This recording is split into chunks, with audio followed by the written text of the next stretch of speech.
छात्रों, तो आज हम दसवीं कक्षा हिंदी विषय का पन्ना नंबर 32 पर जो अपठित गद्यांश है उस गद्यांश की चर्चा करने वाले हैं। तो मराठी में जिस प्रकार अपठित गद्यांश पद्यांश आता है उसी प्रकार हिंदी विषय में भी अपठित गद्यांश और पद्यांश के प्रश्न आते हैं। अपठित का अर्थ मैंने इसके पहले भी बताया था।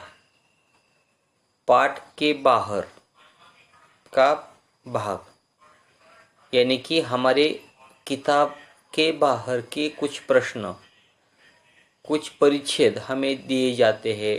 गद्य हो तो परिच्छेद, पद्य हो तो कविता दी जाती है और उस पर इस प्रकार परिच्छेद दिए जाते हैं और उस पर कोई कृति उत्तर लिखे, इस प्रकार के प्रश्न हमें पूछे जाते हैं। बहुत सरल और अच्छे ढंग से आप पढ़ेंगे वह गद्य या पद्य उतारा तो आपको उस पर पूछे गए जो कृतियाँ है, उत्तर है या प्रश्न है, वो आप सही ढंग से छुड़वा सकते हैं। तो हिंदी में और मराठी में भी इस प्रकार के प्रश्न हमें परीक्षा में आ जाएंगे। तो आज हम इस प्रकार पन्ना नंबर 32 पर जो अपठित गद्यांश है उस गद्यांश की चर्चा, उस गद्यांश की कृतियाँ, उस गद्यांश पर पूछे गए प्रश्नों की चर्चा हम करने वाले हैं। गद्यांश आए तो गद्यांश, पद्यांश आए तो पद्यांश की हमें कृतियाँ लिखनी पड़ती है। तो आज हम गद्यांश देखेंगे, फिर कभी पद्यांश देखेंगे। तो पहले हम प्रश्न किस प्रकार आ जाता है परीक्षा में वो देखिए। निम्नलिखित परिच्छेद पढ़कर सूचना के अनुसार कृतियाँ कीजिए। इस प्रकार का प्रश्न परीक्षा में आ जाता है। गद्य पूछा तो गद्यांश और पद्य पूछा तो निम्नलिखित पद्यांश पढ़कर सूचना के अनुसार कृतियाँ कीजिए। इस प्रकार का प्रश्न आ जाता है। तो यहाँ हम गद्य उतारा देखने वाले हैं।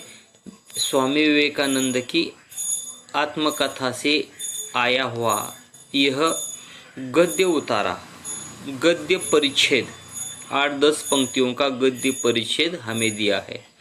तो आप बताएंगे विवेकानंद की आत्मकथा से ही सभी गद्यांश आएंगे क्या? नहीं।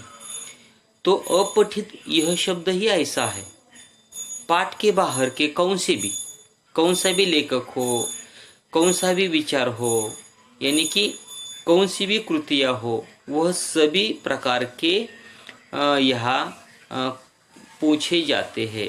अपठित पाठ के बाहर का कौन सा भी ऐसा परिच्छेद आपको पूछा जाता है। तो आज हम विवेकानंद की आत्मकथा से आया हुआ यह परिच्छेद देखने वाले हैं।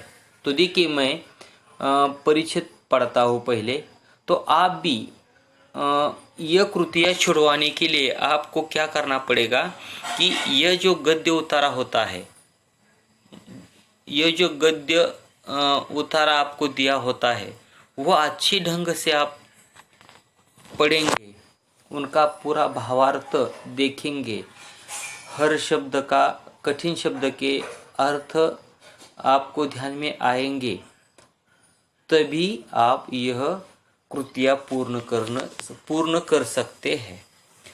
परिच्छेद नहीं पढ़ा, परिच्छेद नहीं सही ढंग से आपने आत्मसात किया तो आपको इस पर पूछे गए कृति, इस पर पूछे गए प्रश्न आप अच्छी तरह से नहीं छुड़वा सकते।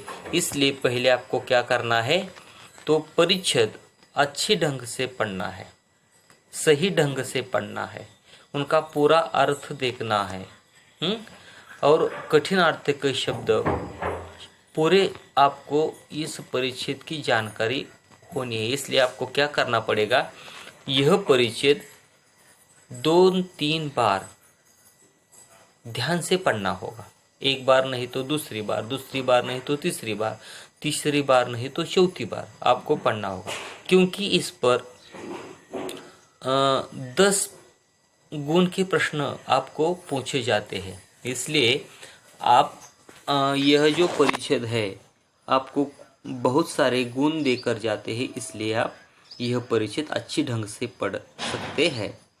तो देखिए, मैं भी पढ़ता हूँ। हर किसी को आत्मरक्षा करनी होगी, हर किसी को अपना कर्तव्य करना होगा। मैं किसी की सहायता की प्रत्याशा नहीं करता, मैं किसी का भी प्रत्यय नहीं करता। इस दुनिया से मदद की प्रार्थना करने का मुझे कोई अधिकार नहीं है। अतीत में जिन लोगों ने मेरी मदद की है या भविष्य में जो लोग मेरी मदद करेंगे, मेरे प्रति उन सब की करुणा मौजूद है। इनका दावा कभी नहीं किया जा सकता, इसलिए मैं सभी लोगों के प्रति चिर कृतज्ञ हूँ। तुम्हारी परिस्थिति इतनी बुरी देखकर मैं बेहद चिंतित हूँ, लेकिन यह जान लो कि तुमसे भी ज़्यादा दुखी लोग इस संसार में है। मैं तुमसे भी ज़्यादा बुरी परिस्थिति में हूँ। इंग्लैंड में सब कुछ के लिए मुझे अपनी ही जेब से खर्च करना पड़ता है, आमदनी कुछ भी नहीं है। लंदन में एक कमरे का किराया हर सप्ताह के लिए 3 पाउंड होता है, ऊपर से अन्य कई खर्च है। अपनी तकलीफों के लिए मैं किससे शिकायत करूं? यह मेरा अपना कर्मफल है, मुझे ही भुगताना होगा। तो इस प्रकार स्वामी विवेकानंद की आत्मकथा से आया हुआ यह परिच्छेद आपको दिया है। तो पहले आपको इस परिच्छेद में जो कठिन अर्थ के शब्द है वो सभी आपको ध्यान में लेने पड़ेंगे। तो क्या है? हर किसी की आत्मरक्षा करनी होगी। आत्मरक्षा, हर किसी को आत्मरक्षा करनी होगी। आत्मरक्षा यानी स्वतः की रक्षा, म्हणजे आपली स्वतःची रक्षा। प्रत्येकाला आपली स्वतःची राखण, स्वतःची काळजी घेणं गरजेचं आहे, कर्तव्य आहे आपलं, असं म्हटलंय बा। आणि या ठिकाणी लेखकाचं असं मत आहे की मैं किसी की सहायता की प्रत्याशा नहीं हूँ। मी कुणाच्याही सहायतेची मदत घेऊ इच्छित नाही, किंवा कुणीही मैं किसी का भी प्रत्यय नहीं हूँ, मी पण कुणाला मदत करणार नाही। म्हणजे थोडक्यात या ठिकाणी आपल्याला असं सांगितलं स्वामी विवेकानंदांनी की स्वतःची रक्षा स्वतःच केली पाहिजे, कोणाचीही मदत न घेता। आपण स्वतःची रक्षा आपण केली पाहिजे आणि आपण हे दुसऱ्याला मदत करायला नको आहे। मदत म्हणजे कोणती? तर आपलं जीवन जगत असताना आपल्याला ज्या अडचणी येतात त्या आपल्या अडचणी आपण स्वतः सोडवल्या पाहिजेत। दुसऱ्याच्या मदतीने जर आपण त्या अडचणी सोडवल्या तर आपण काय होतो? लुळे पांगळे बनतो, आपण दुसऱ्याचाच आधार सतत घेत राहतो। त्यामुळं आपण काय केलं पाहिजे? निसर्गामध्ये राहत असताना निसर्गातले जे घटक आहेत, आता उदाहरणार्थ झाडं असतात, पशुपक्षी असतात, हे जसे स्वतःच्या पायावरती स्वतः उभं राहतात, हे काही जास्त कोणाचाही आधार घेत नाहीत, थोडे दिवसच आधार घेतात। आता उदाहरणार्थ एखाद्या चिमणीचं पिल्लू पहा तुम्ही, तर ते पंख येईपर्यंत स्वतःला म्हणजे स्वतःचं अन्न स्वतः शोधेपर्यंतच फक्त ते आपल्या आईचा आधार घेतं, आणि एकदा की त्याला आकाशामध्ये विहार करायला आला की ते स्वतःचं अन्न स्वतः शोधतं बघा। तर तशा पद्धतीनं आपण सुद्धा आपल्या स्वतःचीच रक्षा केली पाहिजे। आपण कोणाची मदत जास्त घ्यायला नको आहे, आणि आपण दुसऱ्याला पण आपण जास्त मदत करायला नको आहे। इस दुनिया से मदद की प्रार्थना करने का मुझे कोई अधिकार नहीं है। अतीत में जिन लोगों ने मेरी मदद की है या भविष्य में जो लोग मेरी मदद करेंगे, मेरे प्रति उन सबकी करुणा मौजूद है। म्हणजे या ठिकाणी ते म्हणतायत की मी अशी अतीत म्हणजे परमेश्वराला मी प्रार्थना करतोय की ज्या लोकांनी मला मदत केली किंवा भविष्यामध्ये जे लोक माझी मदत करतील त्यांच्या प्रति मी काय करतोय? करुणा व्यक्त करतोय। आणि अशा पद्धतीनं इसलिए मैं सभी लोगों के प्रति चिर कृतज्ञ हूँ। चिर म्हणजे दीर्घकाळ. मी त्यांचा काय आभारी आहे. कृतज्ञ म्हणजे काय आभारी. पुढे पाहता, तुम्हारी परिस्थिति बुरी देखकर मैं बेहद चिंतित हूँ, लेकिन यह जान लो कि तुमसे भी ज़्यादा लोग दुखी लोग इस संसार में है. मैं तुमसे भी ज़्यादा बुरी परिस्थिती में हूँ. मग थोडक्यात त्या ठिकाणी स्वामी विवेकानंदांनी घरी किंवा आपल्या मित्राला किंवा कोणाला तरी हे पत्र वगैरे पाठवलेलं आहे बघा, किंवा आपला विचार सांगितलेला आहे. त्यातला विचारातला हा परिच्छेद आहे बघा. तर ते स्वामी विवेकानंद ज्यांना हा विचार सांगतात ते म्हणतात की या जगामध्ये आपल्यापेक्षा सुद्धा खूप काही माणसं दुःखी असतात. तू जेवढा दुःखी आहे तुझ्यापेक्षाही जगामध्ये अनेक माणसं दुःखी असतात बघा. किंवा या ठिकाणी ते स्वतः म्हणतात मी सुद्धा या ठिकाणी खूप दुःखी आहे किंवा मी सुद्धा वाईट परिस्थितीतून जातोय. म्हणजे अशा पद्धतीनं आपल्याला वाटतं की आपली समजा गरिबी असेल. उदाहरणार्थ समजा आता तुमच्या पायामध्ये चपल्या नाहीत, तुम्ही अनवाणी चाललेला आहात आणि तुम्हाला वाटतं की मी अनवाणी चाललोय, मला पायातच चपल्या नाहीत. स्वतःलाच तुम्ही त्रास करून घेता. परंतु तुम्ही पुढं चालत गेल्यानंतर तुमच्या लक्षात येतं की पुढून एखादा माणूस येत असतो आणि त्याला एक पायच नसतो. मग त्यावेळेस तुम्ही लक्षात घेतलं पाहिजे की ठीक आहे, मला दोन तर पाय आहेत, चपल्या नसू द्या नसल्या तर त्या समोरच्या माणसाला एक पाय नाही. म्हणजे थोडक्यात आपल्यापेक्षा सुद्धा या जगामध्ये खूप काही माणसं दुःखी असतात. हे आपण या ठिकाणी लक्षात घेतलं पाहिजे. तर हा विचार या ठिकाणी स्वामी विवेकानंदाने आपल्याला सांगितलेला आहे. आणि या ठिकाणी ते म्हणतायत की मी तुमच्यापेक्षा सुद्धा वाईट परिस्थितीतून जातोय. आणि ते म्हणतात की इंग्लंड में सब कुछ के लिए मुझे अपनी ही जेब से खर्च करना पडता है. म्हणजे मी इंग्लंडमध्ये राहतोय, इंग्लंड या देशामध्ये, आणि तिथं मला स्वतःच्या खिशातून, जेब म्हणजे काय, खिशातून सगळे पैसे खर्च करावे लागतात. आमदानी कुछ भी नाही है. आमदानी म्हणजे मिळकत, म्हणजे पगार किंवा उत्पन्न, त्याला आमदनी म्हणतात बघा, आमदनी. लक्षात ठेवा हा शब्द, आमदनी कुछ भी नहीं है. लंडन में म्हणजे इंग्लंड या शहरामध्ये, इंग्लंड या देशामध्ये, लंडन या शहरामध्ये मी काय केलेलं आहे, एक कमरे का किराया हर सप्ताह के लिए 3 पाउंड होता है. म्हणजे मी जिथं राहतोय लंडनमध्ये, इंग्लंडच्या देशामधल्या लंडन या शहरामध्ये, तर तिथं आठवड्याला एका खोलीला मला किती पैसे आहेत, 3 पाउंड. मग थोडक्यात आपल्याकडे जे पैसे आहेत तिथलं पाऊंडमध्ये त्याचं प्रमाण मानलं जातं.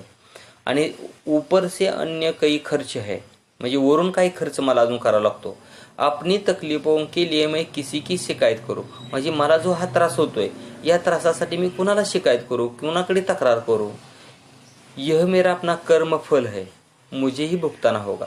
म्हणजे हे माझं केलेलं कामाचं फळ आहे आणि हे मलाच भोगावं लागेल. म्हणजे अशा पद्धतीनं या ठिकाणी आपल्याला स्वामी विवेकानंदांनी एका पत्रामधून किंवा आपल्या विचारामधून हा दाखवलेला हा परिच्छेद घेतलेला आपल्याला पाहायला मिळतोय. खूप सोपा परिच्छेद आहे. एकदा दोनदा वाचला की तुमच्या लगेच लक्षात येतो आणि जास्त वेळ पण नाही, कारण परीक्षेमध्ये तुम्हाला काही वेळेमध्ये एवढी कृती सोडवावी लागतात बा. आता उदाहरणार्थ 1 2 2 ह्या 4 म्हणजे 2 4 म्हणजे किती झालं, अर्धा अर्धा 1. त्यानंतर दुसऱ्या कृतीला अर्धा अर्धा 1, 2 गुण झाले. आणि हे 2 4 गुण झाले. 4 आणि 1 5, 5 आणि 1 6 आणि 1 7. 7 आणि कृतज्ञता के संबंध भी आपने विचारले की हा समजा 3 मार्काला किंवा 5 मार्काला विचारला तर थोडक्यात तुम्हाला 10 मार्कापर्यंत एवढा परिच्छेद विचारला जाऊ शकतो. मग याच्यावरती काही कृती सोडवायचे असतात किंवा काही सांगितलेल्या अर्थानुसार सोडवायचे असतात किंवा इथं व्याकरणाच्या दृष्टीनं थोडंसं लिंग पहिचान कर लिखी म्हटलेलं आहे. आणि ब्रॉड क्वेश्चन पण दिला, मोठा प्रश्न बघा, कृतज्ञता के संबंध भी आपने विचारले की, म्हणजे तुम्हाला 5-6 ओळीमध्ये हा परिच्छेद, एक परिच्छेदामध्ये असं उत्तर लिहायचं.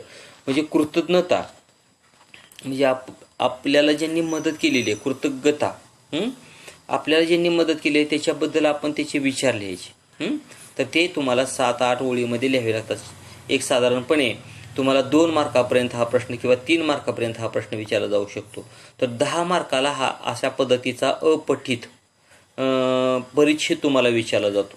हे समजा गद्य रूपात आलंय, कधी कधी एखादी कविताच विचारली जाते अशी, तर ती कविता सुद्धा तुम्हाला 1दा 2दा 3दा 4दा नीट वाचावी लागते आणि त्याच्यावरती विचारलेले प्रश्नाची उत्तर तुम्हाला सोडवावी लागतात.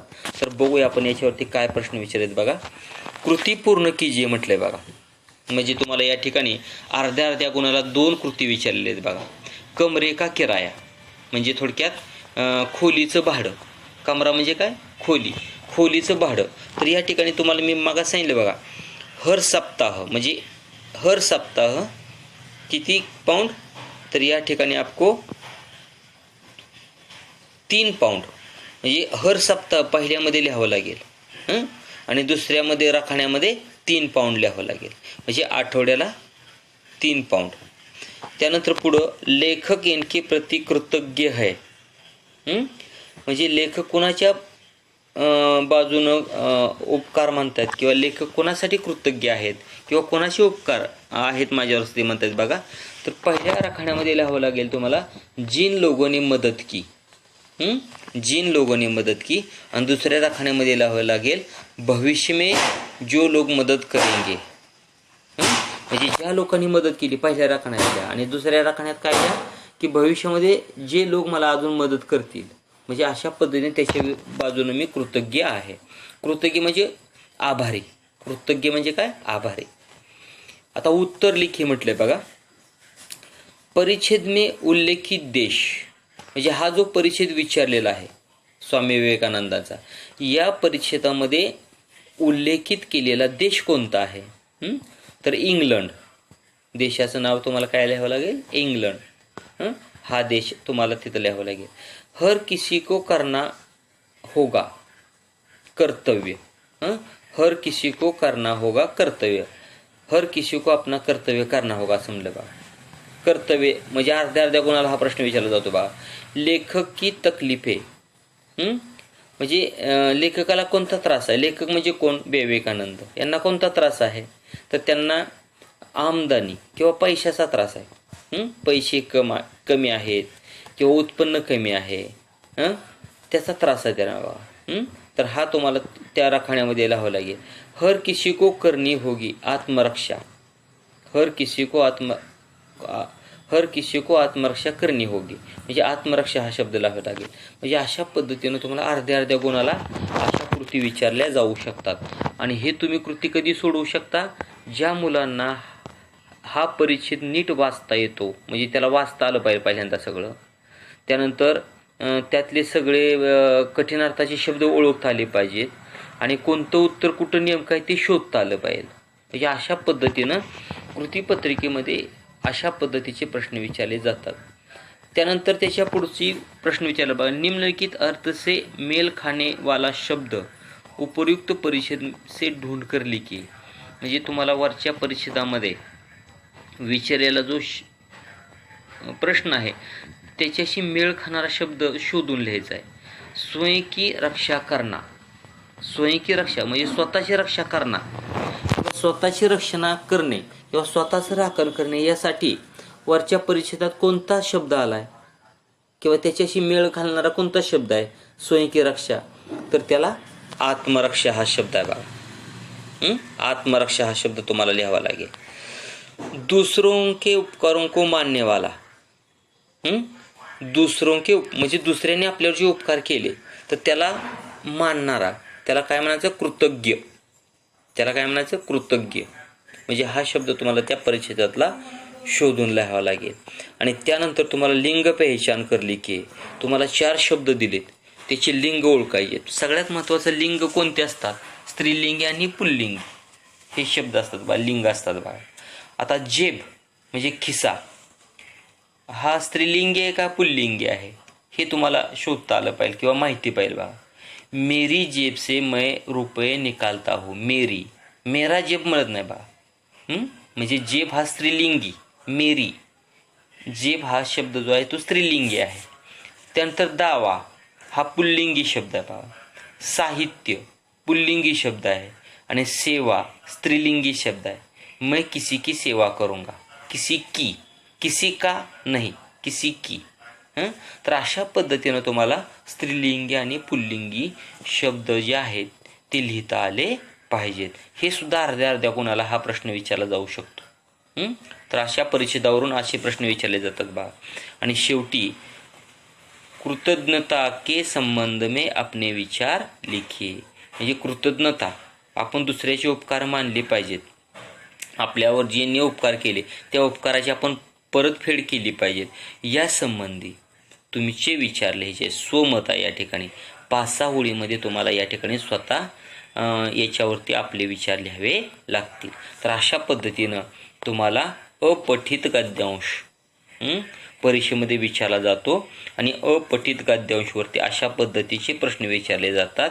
तर हे प्रश्न तुम्ही व्यवस्थित सोडवले की तुम्हाला पैकीच्या पैकी गुण मिळतात.